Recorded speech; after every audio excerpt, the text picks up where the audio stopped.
I started high.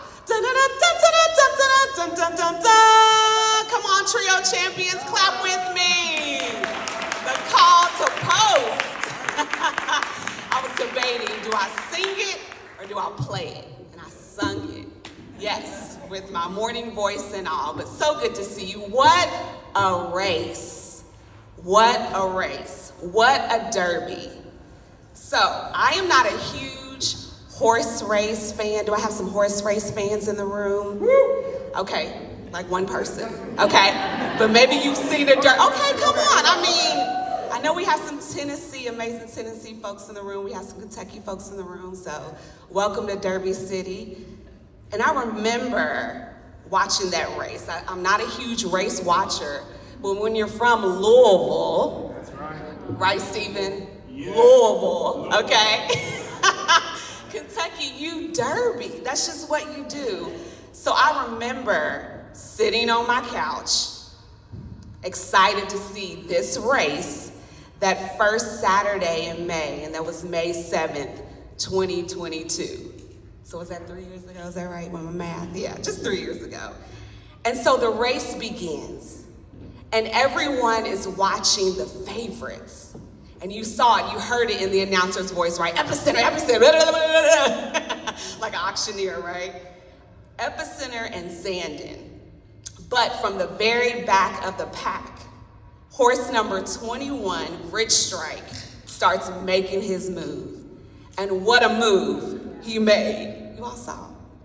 So nobody even really knew his name just 24 hours earlier. He wasn't supposed to be in the race. See, the Kentucky Derby can't have more than 20 horses in the field, and Rich Strike was number 21 on the list. So the call came at 8:30 a.m. that Friday morning, so just the day before on Oaks Day, that unfortunately there were no scratches. So plans were already being made for Rich Strike to run in another race in New York. But then, somebody say but then, the next call came at 8:55 a.m. saying not to move Rich Strike. Don't move that horse. Can you imagine what his team was feeling in that moment? They didn't have time for special prep. They didn't have the spotlight, but the team had what mattered. Preparation already in place. They showed up. And that's how you, amazing trio champions, cultivate excellence. You show up. You do what you've been taught. You do what you've practiced. So where are my trio champions? Let me hear you out there. Let's go! Where are my trio champions? Let me hear you out there. Thank you, okay? This is gonna be, you're gonna talk at me, okay? So you do what you've practiced. You run your race, a champion's race. An article I read said that this was Rich Strike's pattern. He always started in the back and made his way to the front. And he had actually raced Epicenter, who was the favorite, right, before and had finished just 5th right behind him. So on that beautiful day, May 7th, 2022, when the unexpected happened, Rich Strike didn't change who he was. He ran his pattern. And he crossed the finish line. I saw a video where the trainer, I think, fell out because he was like, couldn't believe it, right? Rich Strike didn't change who he was. He received his garland of roses. He was the winner. And trio champions, that's you. That's us. When things are uncertain, when systems shift, when you get that email from DOE that makes your heart skip a beat, or for some, you rolling your eyes, right? I know, don't look at me if you do. But you still show up. You do what you know. And if you don't know, because it's okay to not know, you connect, right? That's what this conference is about. You connect with your colleagues down the hall, across the state, or at another university.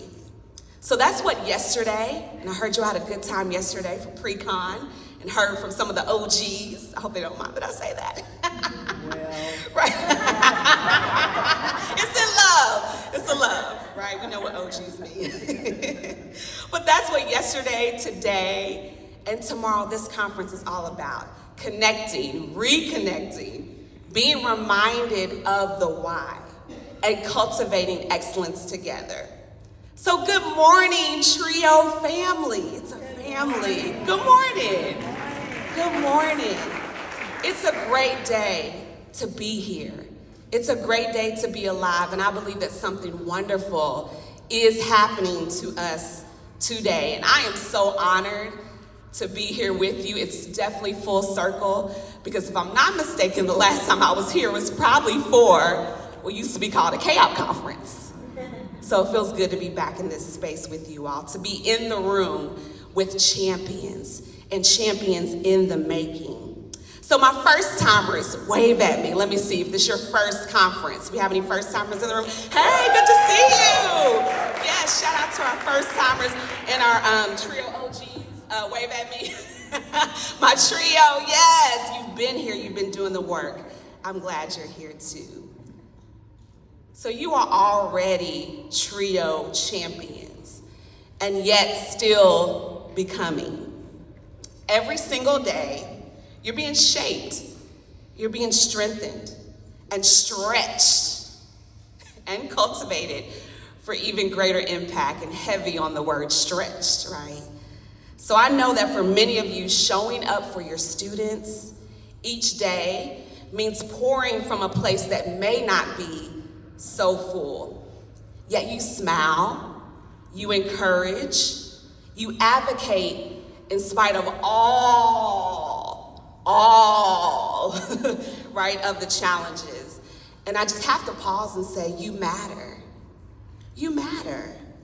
Your well-being, your hope, your encouragement, these are just as important as the support that you give your students. So while you're here for this conference, my friends and I, we tell each other this: get what you need.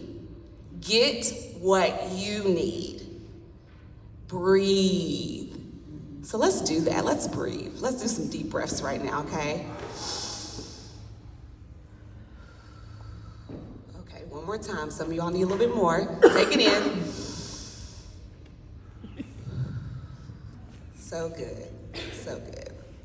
I love the theme of this conference: cultivating excellence, TRiO champions in the making. So shout out to whoever came up with that, or the committee. And so as I was preparing to speak, to be here with you, I kept thinking about each word that was used in the theme conference, or in the conference theme, and saying them out loud and thinking of their meanings. Cultivate means to develop something with care and intention. In gardening, any gardeners out there? I one day in my head want to have one. Yeah, I admire those who are into that sort of thing, right? It's beautiful. But in gardening, cultivating is preparing the soil for growth. Excellence, everyone say excellence. Means to be outstanding, extremely good. But it's not about performing perfectly. Excellence is showing up consistently with a heart that says, I want to serve well. I want to serve my students well. I want to serve my colleagues well. It's the late nights, writing reports, right? Getting the grants together. Been there, helped with that before. But hopefully not too many late nights. The extra call to a student, that follow-up email, you're like, did you get my first one? The active listening and encouragement to a colleague that's weary. Excellence is who you are when no one's watching. And you've been cultivating it all along, in your students, in your teams, and in yourselves. So I want us to take a moment and think about one student. It's probably hard to think about just one, but think about one student whose life has been changed or is being changed because you showed up. Maybe you helped them navigate FAFSA. Yes. Maybe you encouraged them to apply when they didn't believe that they could or would even get in. So does everyone have a student in mind? And just nod at me if you do. I'm looking for the nods. Okay, awesome, thank you. You all follow directions wonderfully. So I want you to say their name out loud. 1, 2, 3. Say it again. Awesome. Now, think of a colleague who reminded you or reminds you why this work matters.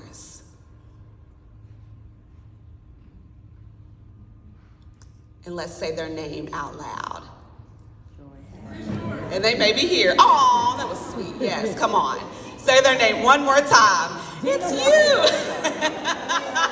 Point them out if they're in the room. I love it. I love it. So good. See, that's excellence.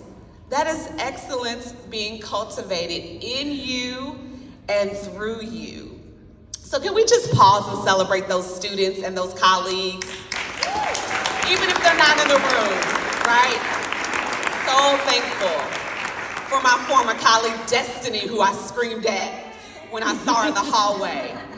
Yes, so grateful. So my student's name is Rodney. I remember, am I gonna cry? Lord Jesus, okay. I remember, I have my hanky, so it's okay. Thank you. I did not know I was gonna cry. I have to call him. He lives here in Louisville. I was having a day. Some of y'all feel me on that. I was having a day. And this was before COVID. I feel like everything we think about, like, right? COVID was 5 years ago. So it was either 2018 or 2019. And I was trying to deposit money at my ATM. And at that time in my life, I was in a rush. With like 300 thoughts in my mind and that whole to-do list that I needed to get done so I could cross it off, right? And so one of those was depositing money at my bank through the ATM and not having to go inside. But you know what happened? That old ATM. I'm like, how come it worked for the person in front of me? But my card didn't work. And I was trying to remember, I'm like, Dad, did I get the card back? I think I did. I think the card came out, it wasn't working. So then that meant I had to go inside the bank. So I went in with an attitude. Can you imagine that? Those of y'all who know me. You're like, what, Candice? Yeah, I had a whole one, okay? And so I talked with the teller, but for some reason, she couldn't help me and said that I would need to speak with the assistant manager.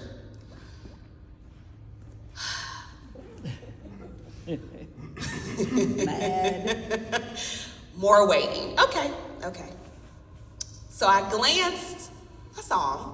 I glanced at the assistant manager as he was speaking with another customer. More waiting, right?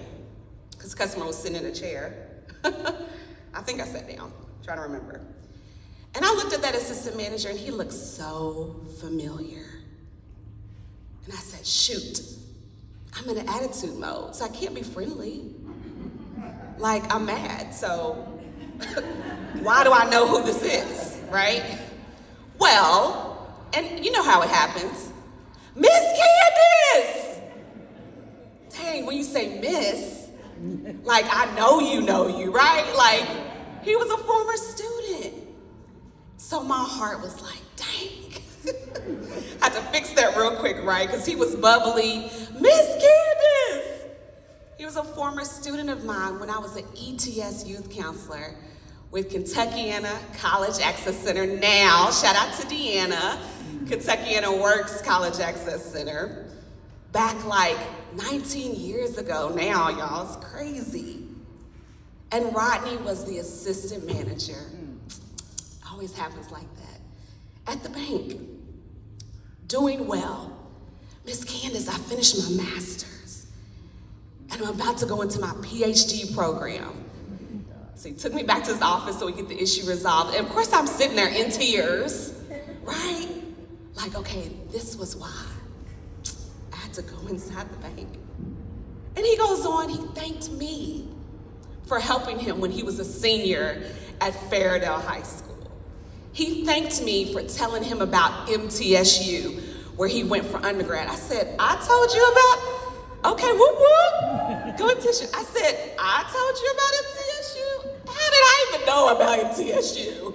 It's my first year as a college access professional. And I was like, he was like, Ms. Candice, yes, you helped me. I'm like, okay. I literally could not remember. But you know what I did remember about that time? Because at ETSU, when I was in the position as the ETS Youth Counselor, that was my first full-time professional position as a college access professional. And I had doubt. I was worried about how I would show up to these students.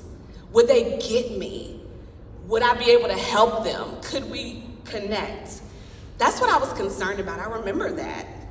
But Rodney was my answer that day, a resounding yes to those questions of doubt. He was my why, while I was still trying to figure it all out. But he was the why. He was why I showed up at our ETS college meetings every other week at Fairdale High School back in 2006 and 2007. Cultivating excellence. TRiO champions in the making. In the making. Boy, I was in the making.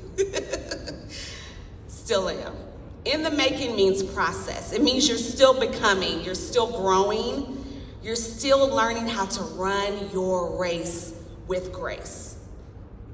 You do not become a champion without the process. Stephen mentioned Muhammad Ali and the quotes that he shared. He didn't become and could say all that without a process.